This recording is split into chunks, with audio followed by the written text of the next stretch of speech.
este nuevo encuentro con la voz del pastor. Venimos desde hace ya muchos viernes profundizando en torno al tema de la oración del discípulo de Jesús. Esa oración que podemos decir resume el Evangelio. Es la quinta esencia del Evangelio de Jesús. Los discípulos fueron testigos de la oración de Jesús que oraba incesantemente, que oraba diariamente, que oraba en todo momento y circunstancia, de Jesús que se alejaba muchas veces a lugares apartados para sumirse en la oración al Padre Celestial. Y como hemos insistido, muchas veces los discípulos veían a ese Jesús que retornaba de la oración verdaderamente transfigurado, transformado, lleno de Dios. Y por eso un día se atrevieron a suplicarle: Señor, enséñanos a orar, como Juan enseñó a sus discípulos. Y ese es el origen del Padre Nuestro. La respuesta que Jesús brindó a la petición de sus discípulos, enseñándoles la oración del Padre Nuestro, que, como he dicho, no es solamente una oración para ser recitada, sino es una experiencia para ser vivida, una experiencia para ser vivida. Por eso cada palabra hay que degustarla, hay que meditarla, hay que profundizarla. No es para, como loros, repetir mecánicamente lo que escuchamos, lo que pronunciamos. Es para vivirlo. Por eso nos hemos demorado tanto en profundizar, en ir ahondando cada día más en la oración de Jesús. Y bueno, ya llevamos también varios viernes en este tema de el perdón, la segunda petición que Jesús les enseña en el Padre Nuestro, dentro de la segunda parte de esta oración del discípulo de Jesús. Perdona nuestras ofensas, como nosotros perdonamos a los que nos ofenden.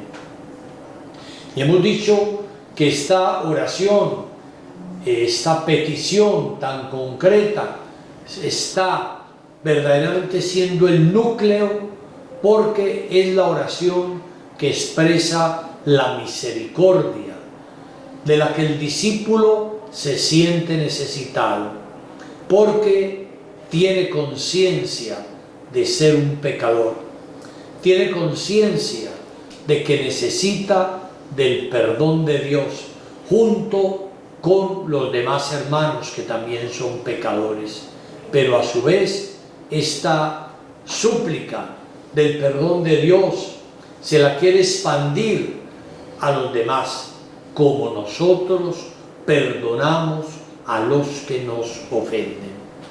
Y les venía diciendo la vez pasada, al final, que el perdón de Dios no es simplemente algo automático o mecánico, por una sencilla razón, porque el que pide perdón es un ser humano racional, un ser humano libre. Por tanto, se supone que este ser humano libre y racional está abriéndose a el perdón de Dios, abriéndose de nuevo a una relación que él mismo rompió. Como el hijo pródigo, un día dijo: dame lo que me toca, que me voy. Es decir, es una relación que se ha roto. Y esa relación que se rompió libremente por parte del hombre tendrá que ser también reconstruida. Obviamente que hay las dos partes, ¿sí? El ofensor y el ofendido, podríamos decir. El que se fue y el que se quedó. Siempre hay las dos partes.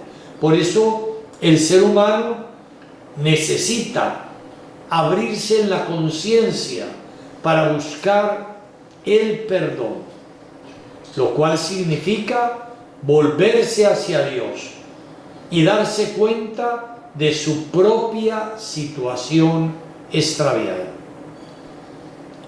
Darse cuenta de hasta dónde lo ha llevado esa actitud que él ha tomado de distancia de Dios. Como ya lo he repetido tantas veces, realmente el hombre lejos de Dios no puede encontrar nada bueno. Cuando el hombre rompe con Dios, es como ese hijo pródigo que lo despilfarra todo pensando que va a ser feliz lejos del Padre. Pero qué engaño tan terrible. En realidad, la distancia del Padre solo le genera tristeza, soledad, lo degrada. Es muy simpático, y esto hay que decirlo porque a lo mejor no lo sabemos. Él termina cuidando cerdos, y los cerdos eran para los judíos los animales impuros por excelencia, lo más vago. Nadie podía comer nada del cerdo. Para los judíos el cerdo era el peor de los animales, lo más degradante que había. Y este hombre, hijo pródigo, termina cuidando cerdos, y peor todavía, con ganas de comerse lo que comían los cerdos, porque nadie se lo daba.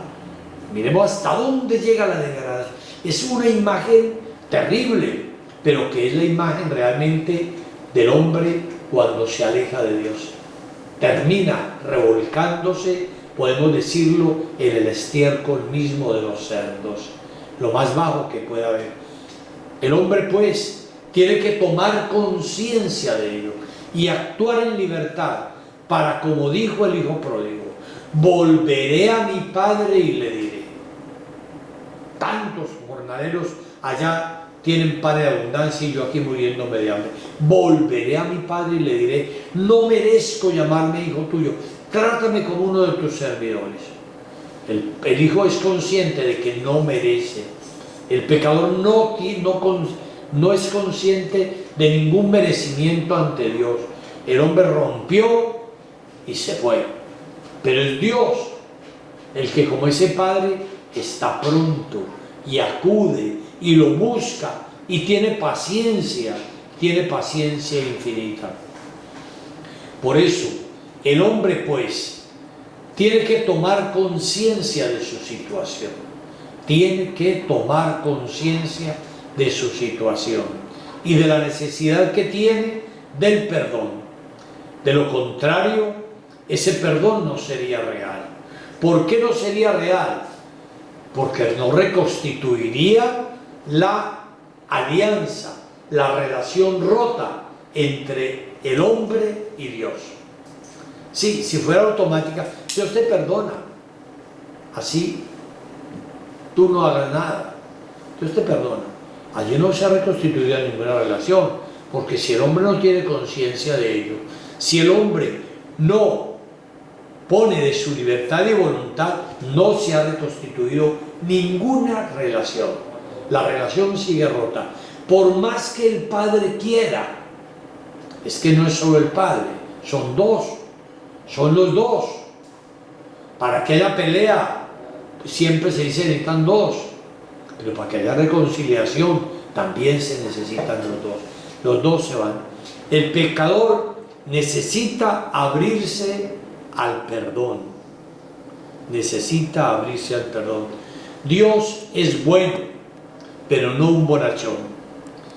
Por eso, a quien se confiesa pecador como el publicano, Dios puede darle la seguridad que el perdón le alcanza y que el reinado de Dios llega a su vida. Tenemos que recordar algo muy importante, y es que Dios es Padre, pero no abuelo. ¿Qué quiere decir eso? El amor de un padre es un amor responsable. Va criando a su hijo, pero sabe que tiene que ponerle límites, que tiene que irlo encauzando en la vida para que llegue a ser un hombre de bien.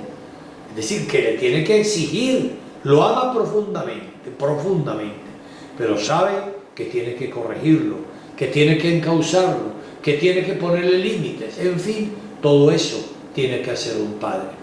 Un abuelo no. Porque un abuelo puede amar y amar y amar, pero no tiene que asumir la posición de una responsabilidad con ese ser, con esa criatura. Y a veces nosotros quisiéramos mirar a veces a Dios como un abuelo bonachón, que todo lo perdona. Dios perdona y se acabó. No, Dios te perdona, te ama infinitamente, pero necesita que tú lo reconozcas, tu pecado, tu error, te pongas en camino y te reconcilies contigo mismo, con el hermano al que has ofendido y con Dios, que es el Padre de todos. El Dios que te creó sin ti no te salvará sin ti. Recuerden la expresión que he citado en la charla anterior de San Agustín.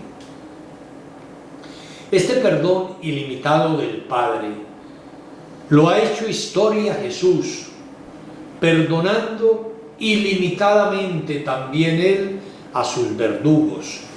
Lucas 23, 34.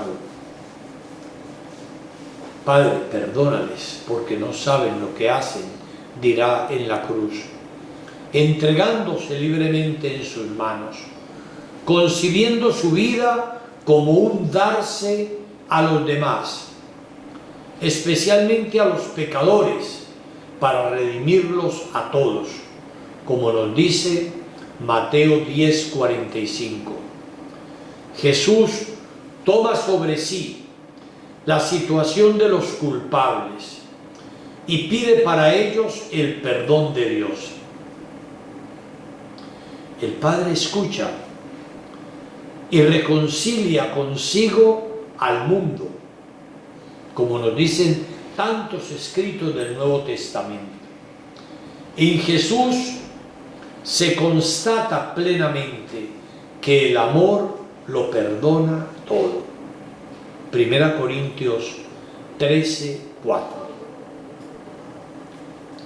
Lo fundamental, sin embargo, de este perdón otorgado por Jesús es que es un perdón que reconcilia al hombre consigo mismo. Pues ante todo es una experiencia de amor que se comunica y que comunicándose devuelve al otro la fe en sí mismo. Reconciliar al hombre consigo mismo. Poder mirarse la cara de nuevo con amor. Poder mirarse a sí mismo con amor. Y para eso tiene que mirar lo que lo ha oscurecido, lo que lo ha ensuciado, lo que lo ha envilecido. Tiene que mirar toda esa situación. Sí, para poder recrear en él la dignidad. La reconciliación cristiana es un acto de fe de Dios en el hombre, en sus posibilidades, en su bondad. Nosotros muchas veces hablamos del hombre que tiene fe en Dios, pero aquí podríamos dar la vuelta. En la reconciliación que Dios le ofrece al hombre, es Dios el que cree en el hombre, el que cree en sus potencialidades, el que cree que realmente puede ser una criatura nueva, es decir, le devuelve al hombre la fe en sí mismo. Vuelvo sobre la parábola del hijo pródigo. Este hijo, cuando volvió, simplemente pensó: que mi padre me trate como a uno de sus servidores. yo no merezco nada, no soy digno de nada, ya perdí mi filiación. No, que mi padre me trate como un trabajador, que me dé trabajo y que de lejos yo pueda mirarlos, que si acaso no tengo derecho a nada. Miren esa, es muy tremendo eso. No tengo ningún derecho. Pero vuelve, se pone en camino. Habría quizá una secreta esperanza, pero no se atreve ni siquiera a verbalizarla.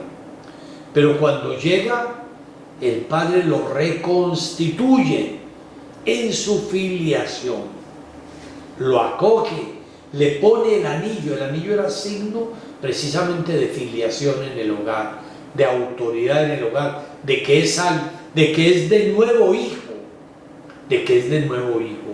y le hace mirarse de nuevo a sí mismo, no como pensaba que le iba a tocar ser un trabajador más allá en la casa de su padre, sino como un hijo. Y eso es lo que Dios hace aquí, le devuelve al hombre la fe en sí mismo, reanima su esperanza, se cree verdaderamente como alguien digno de ser amado, no por mérito propio, sino por el amor que el Padre le tiene. Y así se recrea en el hombre la imagen de Dios envilecida por el pecado. Así se recrea realmente la alegría en el ser humano, de que tiene posibilidades de ser mejor y de vencer la ley del pecado en su vida. El pecado muchas veces sumerge al hombre en un pesimismo, en un derrotismo, de que él no puede cambiar, de que él no puede ser distinto, de que él está condenado a hacer eso. Uno como sacerdote tiene muchas veces experiencia de personas que le dicen, no, es que yo no merezco nada, yo soy una basura, yo he cometido tales pecados, sí, o sea, es una persona que se mira a sí mismo con un profundo desprecio. Y bueno, eso lo encuentra uno en todas partes, Sin embargo, el perdón le devuelve la alegría de que puede ser mejor, de que puede vencer la ley del pecado. Lo libera del pesimismo en el que se sumerge el pecador respecto a su propio yo, y a la sanación interior que Jesús le devuelve al hombre, dándole fe en sí mismo y abriéndole infinitas posibilidades de realización como ser humano y como cristiano. Dios cree de nuevo en ti. Es decir, Dios lo mira de nuevo como amor, Dios lo hace hijo suyo de nuevo. Pero obviamente ha requerido que ese hombre se haya puesto de nuevo en camino. Cuando alguien como Jesús cree en uno, despierta también en uno las potencialidades dormidas. Lo hace ponerse en pie para continuar en el camino. Cuando Jesús mira a alguien con amor y le dice, como lo hizo con la adúltera, anda y no peques más, está recreando esa persona, está siendo una nueva criatura, está resucitando tantos ideales dormidos y opacados por el transcurrir del pecado en su existencia. Eso es muy significativo. Cuando el Señor mira a esta adúltera que iba a ser apedreada porque ya nadie creía en ella, porque creían que lo único que merecía era la muerte, no ninguna nueva oportunidad, y todos la quieren apedrear, y Jesús los mira y les dice, el que esté sin pecado tiene la primera piedra. Es decir, hace que cada uno se mire a sí mismo, mire su propio pecado y que no tiene ninguna autoridad para condenar al otro. Y cuando cada uno se va yendo, empezando por los más viejos, dice el texto bíblico, Jesús se pone de pie porque estaba agachado escribiendo en la tierra y ve a la mujer ahí inclinada también y le dice: nadie te ha condenado. Y ella dirá: nadie, Señor. Y Jesús le dice: yo tampoco te condeno, anda y no peques más. Miremos que ese perdón le está dando a esa mujer la oportunidad de emprender un nuevo camino en la vida. Jesús cree que esa mujer de verdad puede no pecar más. Está creando una nueva persona. Y esta persona, reconciliada consigo misma, que se puede aceptar y amar a sí misma, porque se descubre aceptada y amada por Dios, puede reemprender el camino de la vida con seguridad, con la seguridad de que no está sola, de que realmente Dios está con ella, de que camina con la fuerza del amor de Jesús. ¿Cómo sería esa mirada de Jesús a esta mujer? Devolviéndole no simplemente un perdón jurídico, sino eso, una fe en sí misma. Anda y no peques más. Y se lo dice realmente con un infinito amor, como es infinito el amor de Jesús. Quien no se ha sentido amado no tiene aliciente ni ilusión para luchar. No tiene un motivo que lo haga ponerse de nuevo en camino. Quien ha encontrado el amor ha redescubierto el sentido de la lucha, de la brega, de la fatiga. Sí, cuando uno tiene a alguien a quien amar y por quien ser amado, sabe que tiene un motivo para echar para adelante, para superar la vida, para no rendirse ante ningún obstáculo. Tiene un aliciente que le hace vivir. Cuando yo era párroco en Medellín, tuve una experiencia muy interesante en esta. Había un joven de la parroquia que realmente era muy loco y bueno, tenía una moto y bueno, iba a 1000 por todas partes. Todos decíamos: ese se va a matar en cualquier momento, porque bueno. Y de un momento a otro, pues bueno, se consiguió una mujer, una novia y bueno, tuvieron una hija. Y ese hombre empezó a cambiar, ese muchacho. Y algún día yo le dije: bueno, oye, pero estás distinto. Y le digo: monseñor, padre, es que tengo una hija. Me dijo simplemente: es que tengo una hija. Como quien dice: tengo a alguien a quien amar, alguien que me ama y que me espera en la casa. Entonces, es decir, cuando uno tiene el amor, que es el que precisamente Jesús le brinda a una persona, le da un aliciente para emprender un camino nuevo. Como me decía este muchacho: padre, es que tengo una hija, es decir, tengo a alguien que me espera en mi casa, ya no puedo seguir haciendo lo que antes hacía. Miremos que es realmente una realidad muy profunda, el poder del amor, el poder del amor. Quien no se ha sentido amado no tiene ese aliciente, ni esa ilusión para luchar. Quien ha encontrado el amor ha descubierto realmente un motivo para vivir, para luchar, para salir del pecado. Y bueno, el poder del amor sanador de Jesús le da ese elemento. Esa mujer adúltera se sintió amada por Jesús. Esa mujer que le lavó los pies un día, Jesús le perdonó porque mucho había amado. Miren que es la experiencia fundamental en el Evangelio.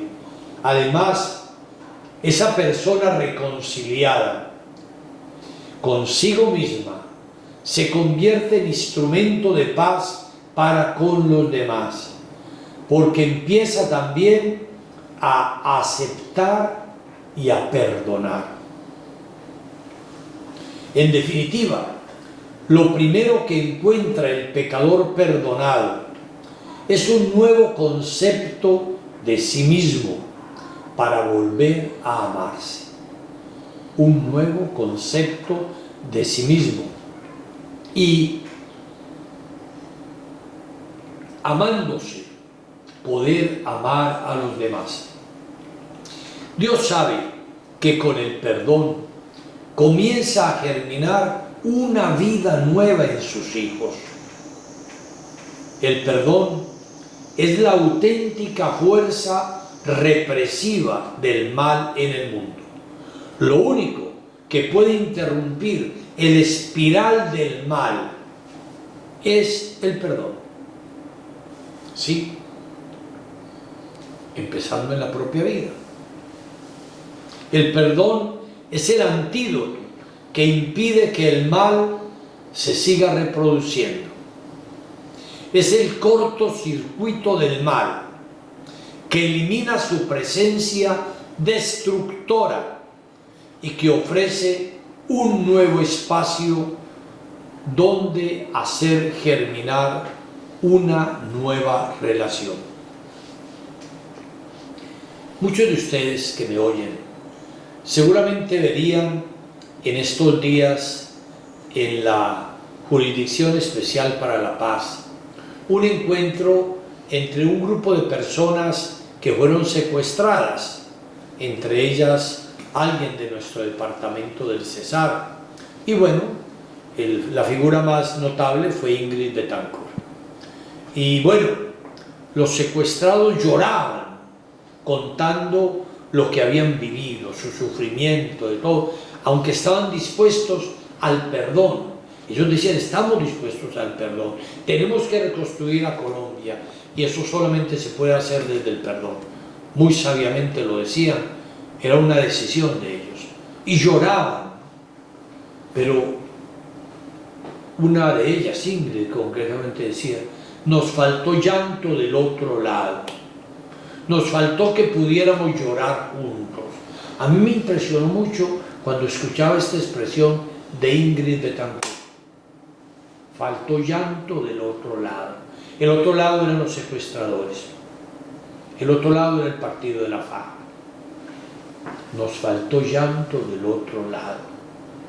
Que hubiéramos podido llorar juntos. Y esto es muy terrible. Ellos estaban dispuestos a perdonar, aunque lloran recordando la vileza del secuestro. Pero esperaban que al otro lado no solamente hubiera un discurso racional, sino que hubiera llanto. Es decir, que los otros sintieran de verdad, lamentaran de verdad haber hecho eso. Y es lo que dice Ingrid, eso no se dio, no se dio. Faltó llanto del otro lado para que hubiéramos podido llorar juntos. Y si hubiéramos podido llorar juntos, se habría dado ya la reconciliación. Fue lo que hizo el padre con el hijo pródigo. Lloraron juntos, el padre de la alegría del hijo que regresó, el hijo lamentando eso. Y empato esa idea, que yo creo que ya ustedes me la captan muy bien desde esta perspectiva de lo que ha sido una Jurisdicción Especial para la Paz, precisamente hablando de la enseñanza de la Iglesia, que siempre habla de las 5 condiciones para una buena confesión, que no podemos olvidar y que hay que volverlas, porque es la sabiduría eterna de la Iglesia. Las 5 condiciones para la buena confesión, que son, en primer lugar, el examen de conciencia, segundo, la contrición de corazón, tercero, el propósito de la enmienda, el cuarto, la confesión de boca, y el quinto, la satisfacción de obra. Digamos algo muy breve, porque aquí estamos, todo esto que he dicho en el día de hoy, precisamente se integra dentro de esa sabiduría de la Iglesia en el catecismo. Lo primero es el examen de conciencia. Es decir, tomar conciencia realmente del mal que yo he cometido. No se trata simplemente de ir a decir en la confesión una retahíla de cosa, sino tomar conciencia de cuáles han sido mis pecados. Poderme mirar de frente a mí mismo y decir, yo he pecado. Misericordia, Señor, que yo he pecado. Examen de conciencia. Segundo, contrición de corazón, que es de lo que les acababa de hablar ahora. La contrición de corazón es realmente el dolor, ese llorar. Dichosos los que lloran. Nos dirá Jesús en una de las bienaventuranzas. Dichosos, es ese llorar. La contrición es sentir verdadero dolor.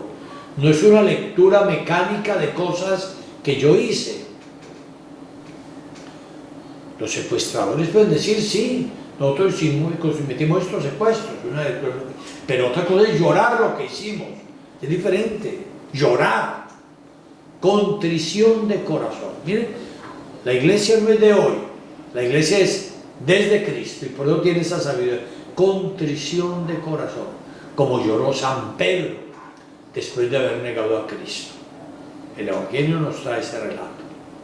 Las lágrimas de Pedro. Tercero, propósito de la enmienda. Es decir, la voluntad de no volver a hacer aquello. Eso es clave.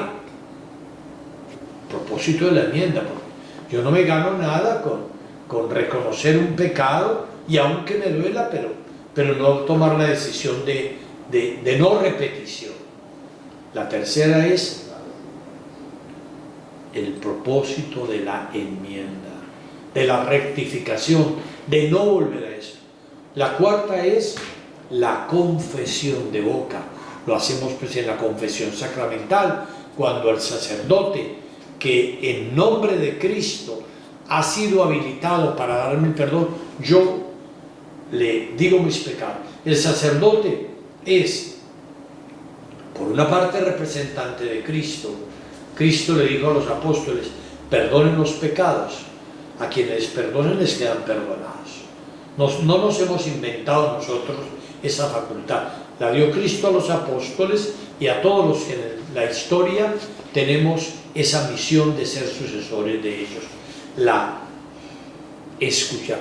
Pero al mismo tiempo el sacerdote es miembro de la iglesia, es un ser humano, es verdad, y por tanto ella está representando también a todos los seres humanos a los que yo he ofendido con el pecado, no solo a Dios, sino a la iglesia, a los seres humanos. Hay personas que dicen, pero bueno, el sacerdote es alguien tan pecador como yo. Bueno, puede que más, puede que menos, no vamos a empezar a hacer sumas o restas, pero la realidad es que sí es un pecador. Y por tanto también él necesita confesarse. Pero es que el sacerdote no perdona porque sea más santo que los demás, sino porque Cristo le ha entregado esa misión. Y el sacerdote a su vez debe confesarse. Y se dice que solo debe confesar el que se confiesa. Solo debe confesar el que realmente también tiene esa experiencia de arrodillarse. Qué bonito es cuando uno, por ejemplo, al Santo Padre, que allá en la Basílica de San Pedro se acerca a un confesionario y se confiesa. El Papa, no estoy hablando de un padrecito, el Papa. Todos necesitamos ese perdón de Dios. Y como ya les decía yo, la persona entre más santa, más conciencia tiene del pecado, porque más cercana se siente a la luz y al amor de Dios. Por tanto, cualquier cosa que infrinja ese amor de Dios, pues le duele infinitamente, La confesión de boca, ser capaz de decirlo, de expresarlo con dolor, como lo pedía Ingrid Betancourt, expresarlo con dolor, no como una lectura mecánica. Y la quinta es satisfacción de obra, la reparación. Y perdónenme que vuelva a acudir a ese incidente que recientemente vimos por todos los medios del enfrentamiento de los secuestrados con los secuestradores. También al final les dijeron, a los secuestradores: ¿ustedes cómo han reparado con todo el dinero que ustedes han tenido? ¿A quién han reparado de las víctimas del secuestro? A nadie. Reparación de obra. Eso mismo que estaba pidiendo allá es lo que enseña la iglesia. Tenemos que reparar la obra. Y reparar la obra es que si yo a alguien ofendí, lo que pasó con Zaqueo, Zaqueo obtiene la misericordia de Dios, pero inmediatamente dice: Señor, la mitad de mi bienes se lo doy a los pobres, y a quien le haya defraudado le devolveré 4 veces más. Si yo he robado, debo devolver. Si yo he calumniado, debo necesariamente reparar la calumnia. O sea, la satisfacción de obra. A mí cada día me admira más la sabiduría de la iglesia. Y en esas 5 condiciones que habría que enseñar más y repetirnos más, encontramos verdaderamente un camino de reconciliación y de verdaderamente obtener el perdón de los pecados. Cuando nos saltamos una de esas condiciones, las confesiones quedan mal hechas, se vuelven rutinarias, pero en definitiva no nos dan esa paz profunda que viene de obtener, de alcanzar el perdón y la misericordia de Dios. Y la petición del Padre Nuestro termina diciendo: así como nosotros perdonamos a los que nos ofenden. La segunda parte de esta petición pareciera estar estableciendo una condición del perdón divino. Sin embargo, la parábola del siervo endeudado, que obtuvo perdón total porque se lo suplicó a su amo, apunta en la dirección exacta. Les vuelvo a citar la parábola, Mateo 18, 23 a 35. ¿Cuál es la dirección exacta? El hombre, una vez perdonado, no quiso perdonar a su compañero. La lección es clara: si pedimos perdón irrestricto y lo recibimos sin condiciones previas, también nosotros debemos perdonar a quien nos lo solicite. Debemos ser misericordiosos, como el Padre Celestial es misericordioso, hasta perdonar 70 veces 7, Mateo 18, 22, es decir, siempre. Pedro mismo estaba escandalizado de la forma como Jesús les pedía perdonar, y por eso un día le dijo: bueno, Señor, ¿hasta cuántas veces tengo que perdonar a mi hermano? ¿Hasta 7 veces? Y yo le digo: no, Pedro, hasta 7 veces no, hasta 70 veces 7, casi nada, es decir, siempre. El catecismo de nuestra Iglesia Católica afirma que no está en nuestra mano no sentir la ofensa y olvidarla, pero el corazón que se ofrece al Espíritu Santo cambia la herida en compasión y purifica la memoria, transformando la ofensa en intercesión. El perdón transfigura al discípulo, configurándolo con su maestro. El perdón es cumbre de la oración cristiana. El don de la oración no puede recibirse más que con un corazón acorde con la compasión divina. Se trata, pues, de una participación vital y nacida del fondo del corazón en la santidad, misericordia y el amor de nuestro Dios. Solo el Espíritu, que es nuestra vida, puede hacer nuestros los mismos sentimientos que tuvo Cristo Jesús. Hermanos, esto es quizá una de las cosas más difíciles para nosotros, perdonar. A todos nos cuesta perdonar. Yo creo que no hay nadie que diga: no, para mí es muy fácil perdonar. No. A lo mejor el que dice eso es porque no ha sido ofendido de verdad. Una persona que ha sido ofendida en cualquier sentido, le cuesta perdonar, duele perdonar una ofensa. Y bueno, nosotros decimos en el Padre Nuestro, así como nosotros perdonamos a quienes nos han ofendido. Y ese así como nosotros tiene que nacer de la conciencia de que nosotros hemos sido perdonados.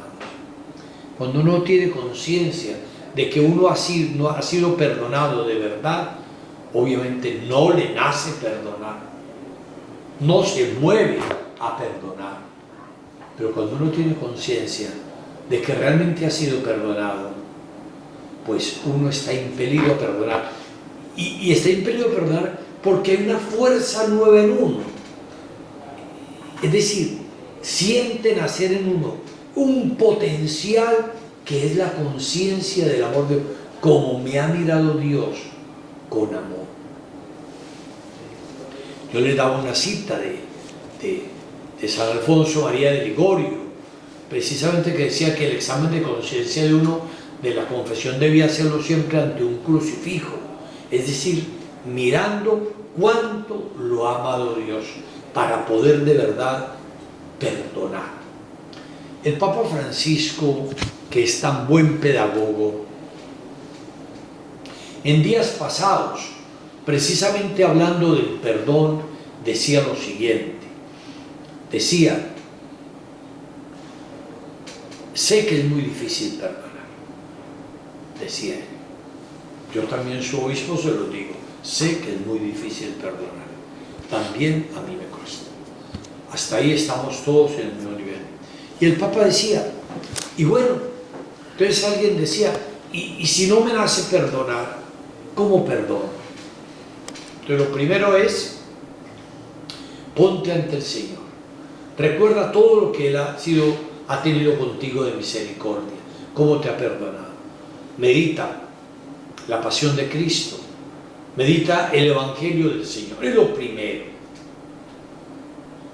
Y eso irá abriendo camino, eso irá abriendo camino. Y en segundo lugar, tienes que empezar a dar pasos. A veces el perdón total de ir ya a hablar y abrazar a la persona, pues se volvería quizá una ficción. Pero se pueden ir dando pasos. Y el Papa recomendaba algo que para mí, a mí mismo me ha servido muchas veces en la vida. El Papa decía, empieza por orar por la persona que te ha ofendido. Ponla en la oración. Una vez y otra vez, ponla en la oración. Y bueno, y eso que decía el Papa, como tan sencillo, es al mismo tiempo tan profundo. Cuando yo pongo en la oración ante Dios esa persona que me ha ofendido, que no merece ser perdonada, pero cuando yo lo pongo en la oración ante Dios, un día y otro día y otro día, no solamente le estoy haciendo un bien a esa persona, porque el Señor, dándole su espíritu, le estará ayudando a cambiar seguramente, sino que me lo está haciendo a mí mismo, porque cuando lo voy poniendo ante Dios, también iré experimentando cómo el odio, el rechazo, también van disminuyendo, porque cuando lo pongo ante Dios en la oración, lo estoy reconociendo como hermano, Y termina el Papa diciendo, repite muchas veces esa petición del Padre Nuestro: perdona nuestras ofensas, como nosotros perdonamos a los que nos ofenden. No se trata, pues, de una transacción o de un condicionamiento previo. Yo perdono a este hermano para que tú me perdones, Señor, sino de mantenernos coherentemente en la misma actitud con Dios y con el prójimo. En esto radica la novedad de la experiencia de Dios que nos ha comunicado Jesucristo. No podemos adoptar dos actitudes diferentes, una con Dios y otra con el prójimo, pues ambas constituyen un único movimiento, el del amor. Amar al otro es encontrarse con Dios, y amar a Dios entraña amor al hermano, porque como dice 1 Juan 4:20, quien no ama a su hermano a quien ve, no puede amar a Dios a quien no ve. 1 Juan 4:20. El culto a Dios sin la reconciliación con el hermano es idolatría. Mateo 5, 23, 24. El mandamiento fundamental, como recuerda Pablo, es esto: el Señor os ha perdonado, haced vosotros lo mismo. Colosenses 3:13. Lo repito porque resume todo lo que he venido diciendo desde hace ya varios viernes. Dice el apóstol Pablo: el Señor os ha perdonado, haced vosotros lo mismo. O sea, lo que yo he recibido, pues replícalo simplemente. Ya podemos así comprender en toda plenitud la palabra de Jesús. Perdonad y se os perdonará. Lucas 6:37. O también otra: la medida que uséis con los demás, la usarán con vosotros. Mateo 7:2. Dicho de otro modo, si no perdonamos totalmente a nuestro hermano, señal es que no hemos pedido perdón del todo a nuestro Padre Celestial, y por tanto nos cerramos la puerta para recibir el perdón irrestricto de Dios. Si hubiéramos experimentado radicalmente el perdón de nuestros pecados y nuestras deudas, si de veras hubiéramos sentido en nuestra vida pecaminosa la misericordia de Dios, entonces nos sentiríamos impelidos a perdonar sin restricciones ni reticencias y con generoso corazón. No tiene derecho a pedir perdón a Dios quien no quiere otorgar el perdón a los hermanos. Y finalizo diciendo: los hombres somos una comunidad de pecadores. Tenemos deudas unos con otros. Nos hemos ofendido los unos a los otros. ¿Quién puede decir que no haya ofendido a alguien? Todos hemos ofendido, a veces conscientemente, a veces sin darnos cuenta. Eso lo hacemos, yo diría que casi todos los días. Ofendemos, a veces más gravemente, muy conscientemente queremos hacerle mal al otro. Otras veces de pronto, no tanto, pero la realidad es que somos una comunidad de pecadores. Nos ofendemos los unos a los otros y ofendemos a Dios. El pan de la vida comunitaria es el perdón. Así como el pan que mantiene nuestros cuerpos en la vida es ese alimento material. Pero el pan de la vida comunitaria es el perdón y la misericordia mutua. Lo que mantiene viva una comunidad de la iglesia, una realidad de la iglesia, una comunidad familiar también, es el perdón, la misericordia mutua. Sin él no se restablecen las relaciones rotas, los lazos rotos. Con el perdón entre hermanos empieza a aflorar un mundo reconciliado. Se inaugura el reino de Dios. Es parte del reino de Dios, es experimentar la fraternidad reconstruida de los hermanos. Empieza a aflorar verdaderamente un nuevo mundo, el mundo de los hijos de Dios.